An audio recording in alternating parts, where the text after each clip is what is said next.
Assalamualaikum warahmatullahi wabarakatuh. Jumpa kembali di channel Sampul Hitam. Kali ini Mimin akan menceritakan sebuah kisah yang berjudul Sahabatku Ternyata Sudah Meninggal. Cerita ini ditulis oleh Arya Kalangi. Dan sebelumnya terima kasih buat Kak Arya Kalangi karena sudah mengizinkan saya untuk berbagi kisah ini kepada teman-teman.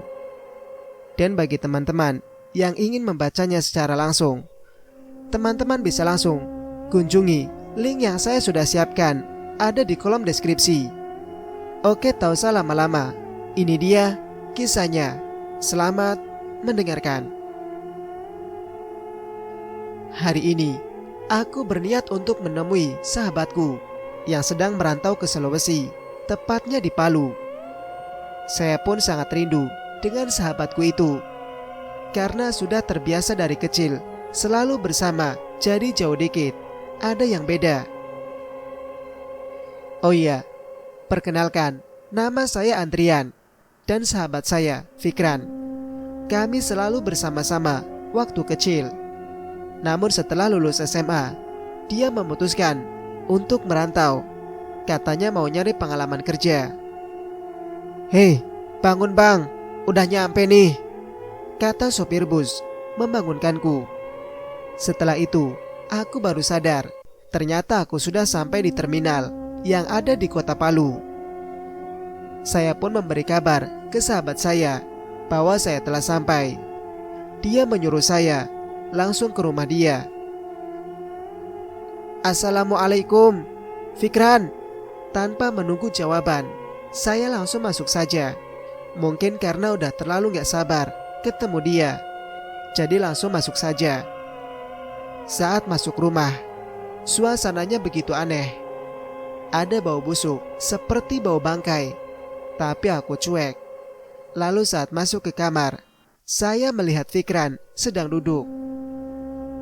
"Ye, orang ucap salam kok gak dijawab sih Fik?" kataku kesal. Maaf ya Rian, aku gak denger, sumpah," kata dia tanpa ekspresi. "Kamu kenapa Fik? Muka kok pucat kayak semen," kataku. "Andrian, aku sayang kamu. Aku gak mau ninggalin kamu. Kamu adalah sahabat terbaik dalam hidupku." "Sial, merinding aku cuk. Sekali lagi lo bilang sayang, aku tumbuk pala kau," kataku sambil mendorong kepalanya pelan. Paperan.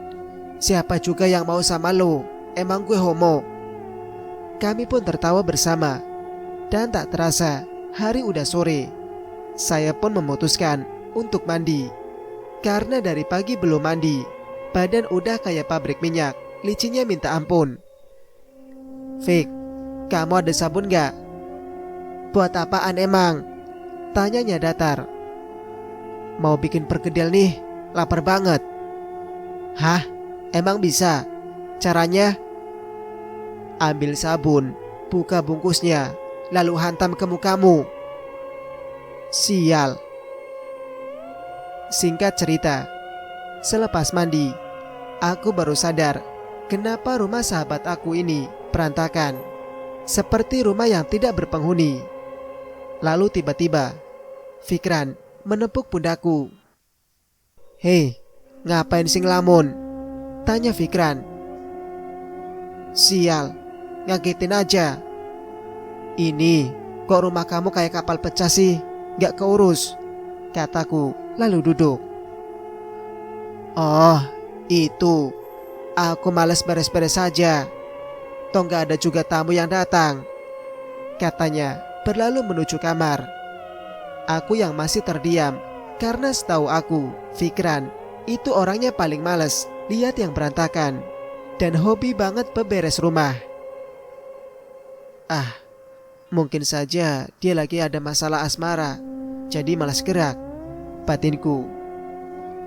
Aku pun berlalu dan duduk di teras depan rumah. Lalu ada ibu-ibu melihatku dan datang menghampiriku. "Mas, ngapain sendirian di rumah kosong malam-malam begini?" tanya ibu itu penuh curiga. Ini bu, saya mau main ke rumah teman saya. Sekalian cari kerja juga di sini bu." "Oh, kirain masnya mau maling," kata ibu itu sambil tertawa. "Ya enggak lah bu, saya mau nyari kerja," kataku sedikit memaksakan tersenyum. Nama teman kamu siapa sekitar sini? Kali aja ibu kenal." "Fikran bu, yang punya rumah ini," kataku sambil menyender di dinding. "Jangan bercanda nak, Fikran kan sudah meninggal," kata ibu itu. "Ibu ini bercanda mulu dari tadi," kataku tertawa sambil mendorong ibu itu. "Nak, lebih baik kamu cepat pulang saja," kata ibu itu dengan penuh keseriusan. Tiba-tiba dari dalam rumah Fikran datang. "Rian, ada siapa?" tanya Fikran. "Ini loh, ibu ini katanya kamu udah meninggal. Kan gue jadi ngakak," kataku masih tertawa. Ibu yang melihatku berbicara sendiri kaget bukan main. "Allahu Akbar, jangan-jangan kamu bukan manusia," kata ibu itu, lalu pergi meninggalkanku. Sial, ganteng-ganteng gini dibilang bukan manusia. Aku dan Fikran pun tertawa. Kami cukup lama ngobrol di teras rumah. Dan setiap orang yang lewat pasti berkata, "Kamu ngapain bicara sendiri?" Dan bukan hanya beberapa, tapi setiap orang lewat pasti berkata demikian. Bahkan saya dikatain gila sama warga sekitar. "Udahlah, kita masuk aja Fik, bosan gue dikatain gila," kataku kesal. "Hahaha, ayo." Saat masuk rumah, tiba-tiba aku mencium aroma busuk dan aroma darah yang sangat amis. Cukup lama aku terdiam. "Kenapa Rian?" tanya Fikran. Enggak, ayo kita tidur, udah ngantuk nih," kataku alasan. Dan saat mau tidur, kecurigaanku mulai bertambah. Tingkah aneh dari sahabatku mulai nampak. Bayangin aja, dia tidur ngadep ke aku, terus matanya gak berkedip sama sekali, terus sambil senyum. Aku yang mulai kesal pun menampar wajah Fikran. "Jangan tetap gitu, takut gue woi, muka lo kayak joker." "Ya maaf, kangen aja sama lo, sahabat gue dari kecil, selalu nemenin gue dikala seneng aja." "Dikala susah juga woi, gue selalu nemenin lo," kataku membela diri. "Gak ada, pas kita dikejar anjing aja, lo langsung narik gue dan lo yang lari, dan biarin kaki gue digigit," katanya sambil menatap ke atas. "Sial, masih ingat aja. Maaf, aku hilaf," kataku tertawa. Tiba-tiba dia menangis, lalu kembali tertawa. "Jangan gitu dong, lo tahu kan gue penakut," kataku mulai takut. Maaf ya kalau gue nakutin lo. Soalnya gue cuman sakit aja nginget masa kecil kita dulu sampai SMA," katanya mengusap air matanya. "Kamu ini kenapa sih? Kayak orang udah mau pergi aja," kataku mulai serius. "Ingat, kita ini udah kayak kakak adik. Walaupun gue sering jahil, tapi jujur, jauh dari lo itu sakit. Gue kesini karena kangen sama lo, sahabat gue dari kecil yang selalu nemenin gue. Tapi kenapa sekarang lo bertingkah aneh?" kataku mendorongnya keras. Kini Mataku berkaca-kaca. Aku hanya mengingat kata-kata warga sini bahwa dia sudah meninggal. Dan yang pastinya, saya tidak bisa terima jika itu benar terjadi. "Sudahlah, gue mau tidur," kataku membelakanginya. Pukul 1 malam, saya terbangun dan saya kaget melihat Fikran sedang duduk sambil menatapku tanpa berkedip. Lalu dia tersenyum. "Kamu kok bangun? Tidur aja, nanti aku jagain," katanya datar. Lalu dia berdiri dan menuju dapur. Aku hanya mendengarnya dari dalam kamar saja. Karena cukup lama tak kembali, aku pun khawatir, lalu menyusulnya ke dapur. Tapi anehnya, dia tidak ada di dapur. Dan saat saya kembali ke kamar, dia sudah berada di kamar, terbaring dan menatap ke langit-langit rumah. "Kamu jangan pergi, aku sunyi di rumah ini," kata dia, lalu menatapku. Jantungku rasanya mau copot, antara takut, sedih, dan kesal karena sikap Fikran yang begitu aneh. Dan aku mencoba tetap berpikir positif. Lalu aku kembali tidur. Tapi rasanya sulit sekali mata ini untuk tidur. Rasanya takut selalu menghantuiku. Sahabatku terus-terusan menatapku, dan kini wajahnya sangat dekat dengan wajahku. Dan anehnya, bau busuk semakin menyengat. Saya terus mencoba untuk tetap tenang, dan akhirnya saya pun tertidur. Dan tepat pukul 3, saya terbangun. Kini kulihat Fikran sudah membelakangiku, dan kini saya bisa bernafas lega. Tapi karena sudah cukup takut, saya mencoba untuk keluar dari rumah ini. Saya berjalan perlahan untuk mengambil tas saya, dan saya lihat Fikran masih dalam keadaan tertidur. Lalu saya menuju pintu kamar dengan berjalan perlahan, takut membangunkannya. Dan saat telah di depan pintu kamar, saya lalu mengunci pintu kamarnya agar dia tak bisa mengejarku. Tapi betapa kagetnya saya ketika menatap ke arah pintu depan. Dia sedang berdiri lalu menatapku tajam.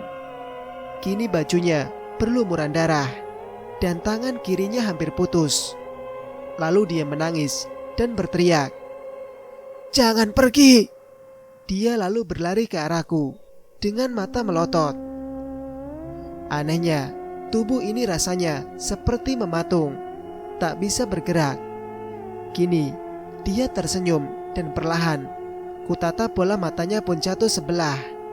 Lalu tangannya meraih bola matanya yang jatuh tanpa memalingkan pandangannya terhadapku. Badanku bergetar hebat, namun ini bukan karena cinta, ini karena ketakutan. Dia lalu berdiri kembali dan tersenyum, sembari memperlihatkan mulutnya yang penuh ulat dan darah. Rasanya perutku sangat mual, ingin muntah karena melihat itu semua.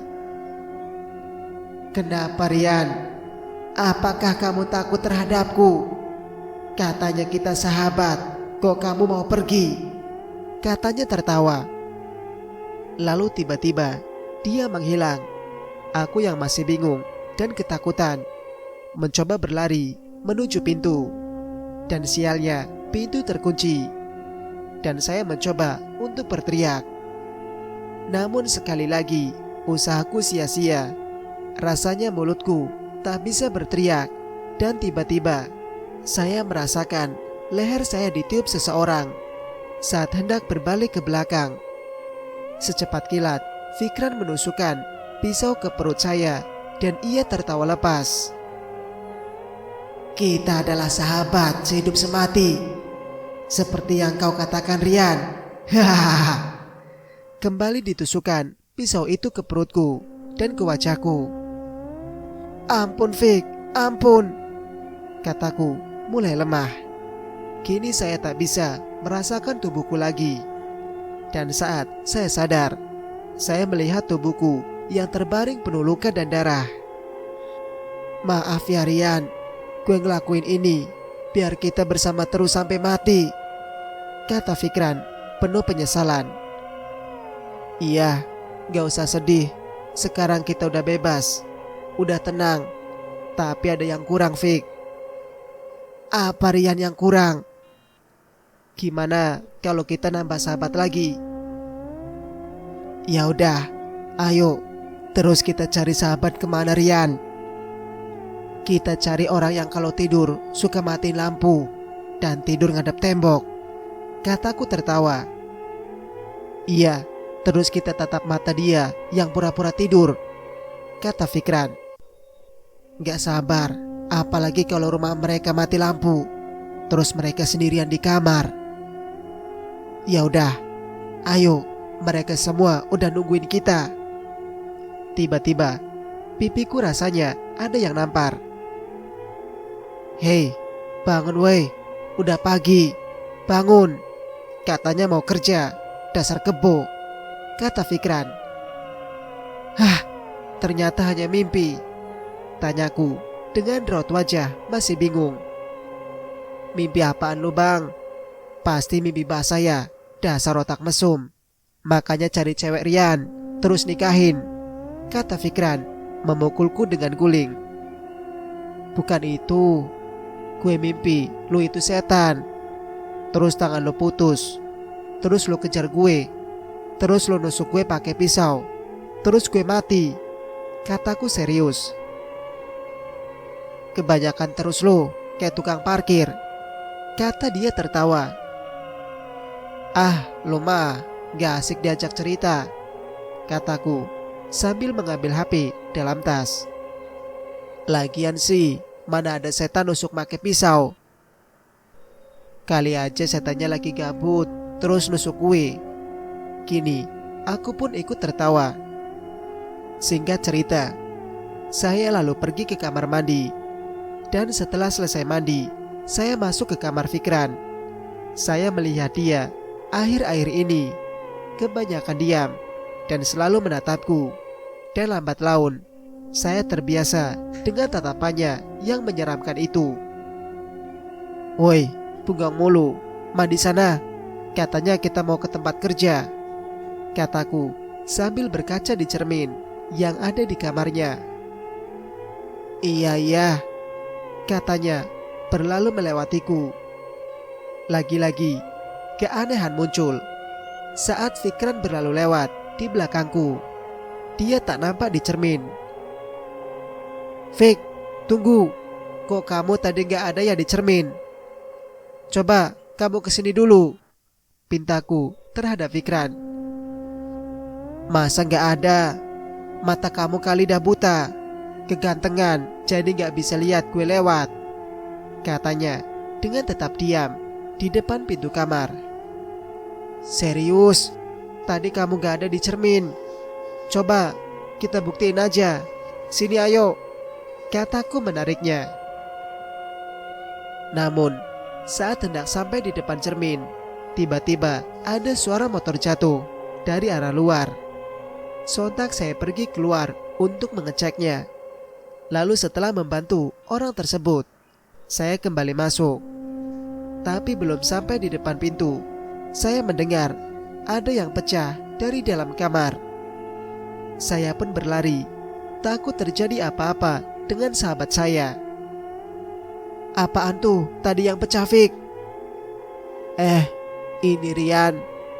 Tadi di cermin ada cicak, jadi gue pukul aja pakai kursi. Soalnya geli aja lihat cicak, katanya sambil tersenyum. Masa sih lo takut cicak? Ya iyalah, masa semua tentang sahabat gak tahu, katanya sambil mengisi serpihan kaca di kantong plastik.